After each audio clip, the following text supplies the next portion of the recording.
Bonsoir Béatrice Fresco-Rolfo. Bonsoir Émilie. Tout d'abord, comment avez-vous accueilli votre nomination? C'est un honneur pour moi surtout d'avoir été nommée à ce poste-là. C'est quelque chose dont j'avais envie depuis pas mal de temps. J'avais envie de porter ce sujet et cette cause. Alors cette nomination vient couronner aussi plusieurs années d'action au sein de l'Assemblée parlementaire du Conseil de l'Europe et pas seulement dans le domaine du handicap ou de la discrimination.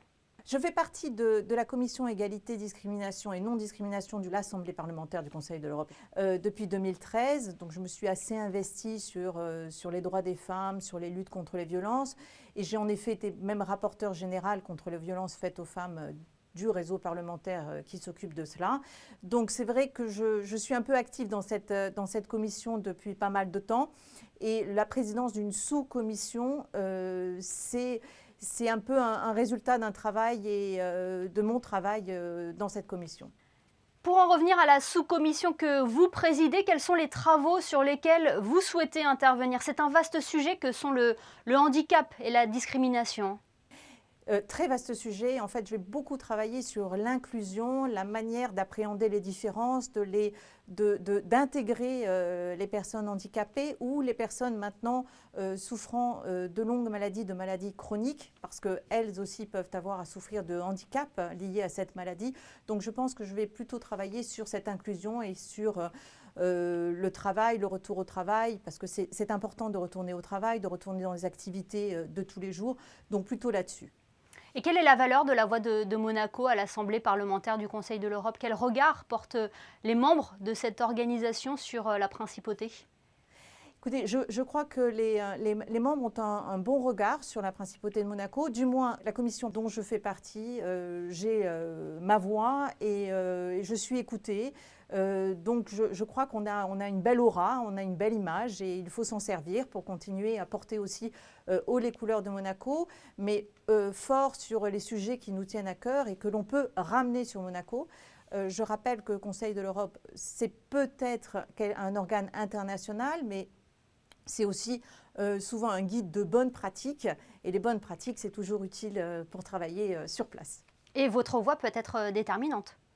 Ah oui, bien sûr, bien entendu. Sur des rapports en commission, nous pouvons avoir une voix déterminante.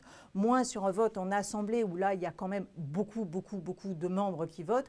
Mais en commission, je vois José Badia, Brigitte Boccon-Pagès, qui est la vice-présidente, Daniel Boeri, qui font partie d'autres commissions. Eux-mêmes, dans leur commission, votent et leur vote est important. Nous parlions tout à l'heure du handicap, c'est un sujet que vous aviez également abordé ici même à Monaco dans l'hémicycle du Conseil national. La politique de la principauté est même très engagée dans ce domaine. Oui, très engagée. D'ailleurs, je dois saluer la future construction IDA et les appartements qui seront dédiés aux personnes souffrant de handicap.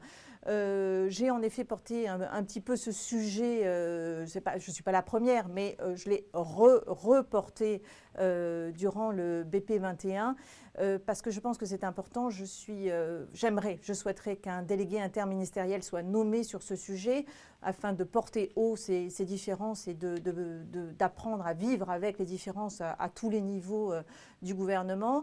Après, j'ai demandé plusieurs choses, que soit vu peut-être la création, la construction de plus d'appartements adaptables, parce que nous avons évidemment une population qui peut vieillir, qui peut souffrir de maladies de longue durée, et donc il serait à même d'avoir à utiliser ce genre d'appartements. Donc ce sont des choses sur lesquelles je souhaiterais travailler en principauté.